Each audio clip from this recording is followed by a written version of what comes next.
জন্ম নিয়েছি, মৃত্যু অনিবার্য, আমরা সবাই জানি এটা। তাও আমরা মানতে পারি না, তাই না বলো? কিন্তু মনটাকে তো মানিয়ে নিতে হয়। সবাই মানিয়ে নিতে শিখে গেছি, জানি এটাই সত্য। তবে বলো তো কি, সময়ের সব কিছু ভালো লাগে, অসময়ের বেদনাটা যেন চেপে ধরে রাখা যায় না। মৃত্যু হবে এটা জানি, আমারও মৃত্যু হবে এটাও জানি, কিন্তু বলো তো কি, একটা সময় আছে, সময়ে গেলে তাও একটু মানিয়ে নেওয়া যায়। অসময়ে যদি কেউ চলে যায় সেটা কিন্তু আর মানিয়ে নেওয়া যায় না গো, মনটা মানতেই চায় না। আমি জানি প্রত্যেকেরই এটা। এত তাড়াতাড়ি ফাঁকি দিয়ে চলে যাবে আমরা কল্পনাও করতে পারিনি গো, একদম কিছুতেই ভাবতে পারিনি। বেশি দিন কিন্তু ভোগেও নি, 1 সপ্তাহ 10 দিনের মধ্যে ঘরে ছিল, ট্রিটমেন্টও চলছিল। হঠাৎ করেই চলে গেল, আমাদের মায়া মমতা সব ত্যাগ করে। তো কে গেল না গেল সবটা বলবো তোমাদেরকে, বা দেখাবো, সঙ্গে থাকো তোমরা। চলে এলাম অনেক দিন বাদে আবার তোমাদের কাছে, কাছে দূরে দেশ ও দেশের বাহিরে আমার সকল আত্মার আপন মানুষগুলো কেমন আছো? আশা করি সবাই ভালো আছো। সকলের জন্য রইল আমার অন্তর থেকে অনেক অনেক ভালোবাসা। সাধারণ ভিউয়ার্সদের জন্য রইল প্রাণ ঢালা ভালোবাসা। সবাই ভালো থেকো, সুস্থ থেকো, এটাই কামনা করি। চোখের সামনে এই মৃত্যুটা কিছুতেই মেনে নিতে পারছি না গো, একদম বয়স হয়নি কিন্তু মরার মতো। তো আমার বান্ধবীর হাজব্যান্ড কিন্তু, তোমরা অনেকেই আমার ভিডিওতে আমার বান্ধবীকে দেখেছো, আমি যেখানে কোয়ার্টারে থাকি অনেক ভিডিওতেই দেখিয়েছি, কিন্তু অনেকেই পরিচিত তোমরা আমার বান্ধবীর সাথে।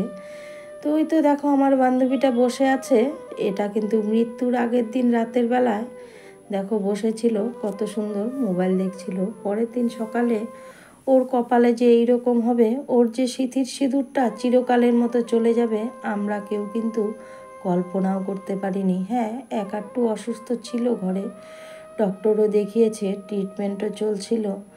তো সেই দিন যেদিন রাতে দেখতে পেলে, ওই দিন রাতেই কিন্তু ছটফট করেছিল।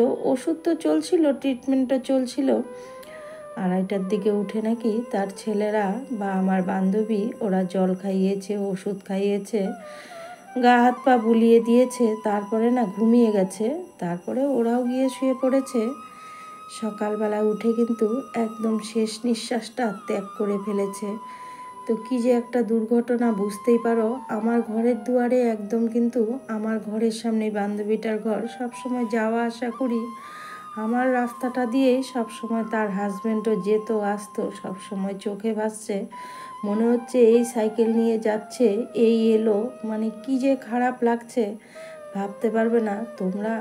মানে কি বলবো, যারা যারা এরকম দেখেছো তারা নিশ্চয়ই জানো বা বোঝো মনের পরিস্থিতিটা কি হতে পারে। তো এই ভিডিওগুলো না অনেক দিন আগের, কিন্তু এগুলো করা ছিল তাই দিয়ে দিলাম। আর ওই যে শরীরও ভালো নেই, মন মেজাজও ভালো নেই, ভিডিও করতে ইচ্ছে করে না আর কি, সব কিছু মিলিয়েই। একটুখানি বলে রাখি, তোমরা আমাকে আবার হাতের কথা জিজ্ঞেস করবে, দিদি ভাই তোমার হাত কেমন আছে? তো আমার হাতটা অনেকটাই কমে গেছে, একটু ব্যথা আছে, ও ঠিক হয়ে যাবে আর কি, তাই তোমাদেরকে বলে দিলাম। তো এই তো সন্ধ্যেবেলা ডক্টর দেখাতে গিয়েছিলাম, ডক্টর দেখিয়ে আসার সময় ওই যে আমার বাহন সোনা তো আমার কাছেই ছিল, এখন নেই, ওকে বাড়িতে দিয়ে এসছি আর কি। আমিও গিয়েছিলাম বাড়িতে, আর কোনো ভিডিও করিনি ওখানে গিয়ে। যাই হোক, ওকে দিয়ে এসছি, এগুলো অনেক দিন আগেরই ভিডিও। তো যেটা বলছিলাম, তো বন্ধুরা দেখো চালের উপর দিয়ে বানর যাচ্ছে, আমি ভয়েস দিচ্ছি, আর পুজো দিচ্ছে পাশের বাড়ির দিদিভাই, ঘন্টা বাজাচ্ছে। তোমরা খালি একটুখানি এটাকে মানিয়ে গুছিয়ে নিও। তো যেদিন ডক্টর দেখিয়ে এলাম ওই দিন রাতের বেলারে কিন্তু এই দৃশ্যটা, খুব গরমও পড়েছিল, একটু রাস্তা দিয়ে হাঁটছিলাম, চাঁদ মামাটাকে একটু তুলেছিলাম, আর কিছুই না, এখানে ভিডিও করার উদ্দেশ্য এটাই। তোমাদেরকে বললাম বাড়িতে গেছি, তো এই যে বাড়িতে গিয়ে কিছু একটা কথা তোমাদেরকে বলছিলাম, চেহারার কথা দেখতেই পাচ্ছ। তো এটা কিন্তু হাতের ভিডিওটা করে যেদিন দিয়েছি সেদিন সন্ধ্যাবেলায় ভিডিওটা শুরু করেছিলাম, তাই আর কি। তো ভিডিওটা ভালো হয়নি, আওয়াজটা মিউট করে দিয়ে অনেকটা ছোট করে দিলাম। এটা কিন্তু আবার তারপরের দিন সকালবেলায় মুষলধারে বৃষ্টি হচ্ছিল, তোমরা বৃষ্টিটা দেখতে পাচ্ছ না, কারণ রাস্তার মধ্যে একটা প্যান্ডেল হয়েছিল, ওই প্যান্ডেলের ভেতর দিয়ে আসছি বলে তোমরা বুঝতে পারোনি। আর এই তো দেখো লেভেল ক্রসিং তো পড়বেই আমরা আসা যাওয়ার পথে, তো লেভেল ক্রসিংটা বন্ধ। তোমরা ভিডিওটা দেখতে থাকো, আমি একটুখানি বলি। যেটা বলছিলাম, এই মারণ রোগ, এই রোগের জন্য যে মানে কি বলবো, মানুষ বেঁচে থাকতে গেলে রোগ হবে এটাও জানি, তবে এমন কোনো রোগ দিও না ঈশ্বর যে তাকে সময়ের আগে নিয়ে নেবে। জানি তুমি পৃথিবীতে পাঠিয়েছো, অবশ্যই নেবে আমাদেরকে, একটুখানি ধৈর্য ধরে একটু সময় করে নিও, এটাই চাই আর কি ঈশ্বরের কাছে। তবে আমার চাওয়া পাওয়াতে কোনো যায় আসে না, ঈশ্বরের যা ইচ্ছা ঈশ্বর তো ওটাই করবে, তাই না বলো? এখানে বলছিলাম ঘরে তো চলে এলাম, এটা কিন্তু গতকালকে বাড়িতে এসে বলছিলাম আর কি। বেলা 11:30 বাজে, এইমাত্র এলাম, ঘরদুয়ারের পরিস্থিতি খুব খারাপ, সেটাই বলছিলাম। আওয়াজটা মিউট করে দিয়েছি। তারপরেই তো রান্না বান্না করেছি। যেটা বলছিলাম, খুব খারাপ লেগেছে জানো তো, এমন কোনো রোগ হয়নি। কটা দিন থেকে জ্বর হয়েছিল, পেটেরও ব্যথা হয়েছিল, তারপরে ওর ছেলেরা কিন্তু ডক্টরও দেখিয়েছে, সব ট্রিটমেন্টও করেছে, পরীক্ষা নিরীক্ষাও করেছে। তার রিপোর্টটা দেওয়ার কথা ছিল কিন্তু শনিবার দিন।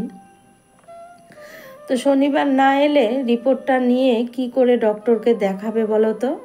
আর ও কিন্তু পরের শনিবারে রিপোর্টটা আসবে, ও কিন্তু আগের রবিবারেই চলে গেল আর কি। তো কি আর করা যাবে, যে যাওয়ার সে তো যাবে, তাকে তো আর ধরে রাখতে পারবো না। মানে ওই দিন সকালবেলা আমাদের পাড়াটার যে এমন পরিস্থিতি হয়েছে না, কি বলবো, আর কল্পনাও করতে পারবে না তোমরা।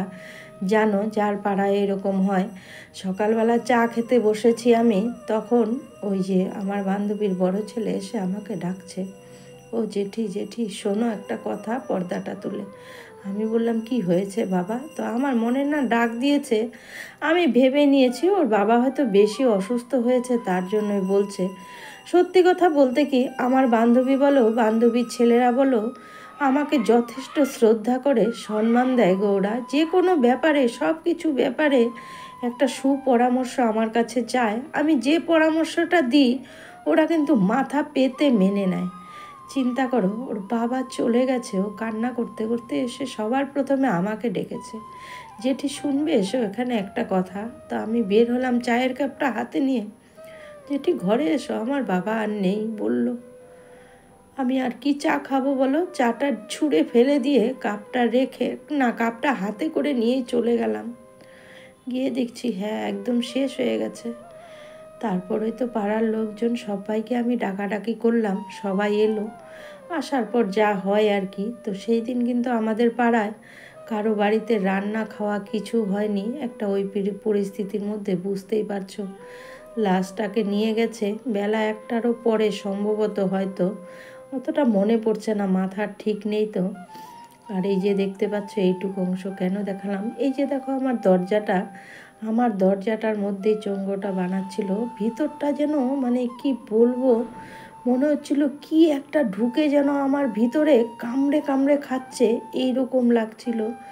তো ওই যে বললাম খাওয়া দাওয়া কারোই কিছু নেই, কারোই রান্না বান্না নেই, মানে কি যে একটা শোকাহত জীবন গেছে আমাদের, কি বলবো আর ওই দিনটা। তারপরে নিয়ে যাওয়ার পরে এখন কি করব বলো, পেট তো আছে, খেতে তো হবেই। তারপর ওই তো রান্না বান্না সবাই করেছি, একাট্টু সবার ঘরে যে যার মতো সেদ্ধ পোড়া করে নিয়েছে, করে খাওয়া দাওয়া করেছে আর কি। তাই বলবো যে মানে মৃত্যু অনিবার্য এটা জানি, কিন্তু সময়ের আগে হলে একদম মেনে নেওয়া যায় না গো। একদম অল্প বয়স ছিল, ছোট ছোট ফুলের মতো দুটো ছেলে, ছেলে দুটোরও এমন কোনো বয়স হয়নি। এই তো দেখো নিয়ে চলে গেল, শেষ বিদায়। আমি আর সামনে যাইনি, অনেক দূর থেকে ভিডিওটা করেছি। তা আমাদের এখান থেকে না শ্মশানটা অনেক দূরে, কাঁধে করে নিয়ে যাওয়া যায় না, গাড়ি করে নিতে হয়। ওই যে দূরে গাড়িটা রেখেছে, ওইটুকু পথ কাঁধে করে নিয়ে তারপরে কিন্তু গাড়িতে তুলেছে জানো। আর এই যে এই অংশটুকু দেখতে পাচ্ছ, এই অংশটুকু পরের দিন সকালবেলায় দেখতেই পাচ্ছ ফুলের মতো দুটো ছেলে, এই তো ওরা তো বিহারি, তো ওদের না পিপল গাছের মধ্যে জল দিতে হয়, তো হয়তো অনেকেরই দেয়, এই নিয়মটা আছে। তো সকালবেলা স্নান করে ওই তো পিপল গাছে জল দিচ্ছিল। তো কি আর বলবো, ওই যে বললাম এই মারণ রোগে আবার একটা মানুষকে অসময়ে নিয়ে চলে গেল। তো কি আর করা যাবে, মানতে না চাইলেও মনকে তো মানিয়ে নিতে হবেই, তাই না বলো? তো জানি না গো, এতক্ষণ ধরে ধৈর্য সহকারে কে বা কারা আমার ভিডিওটা দেখছো, সকলের জন্য রইল অন্তর থেকে অনেক অনেক ভালোবাসা। সবাই সব সময় ভালো থেকো, সুস্থ থেকো। আজ আমি কান্না ভরা চোখ নিয়ে এখান থেকেই বিদায় নিলাম। টাটা, বাই বাই, আবার ফিরে আসবো কোনো সময়।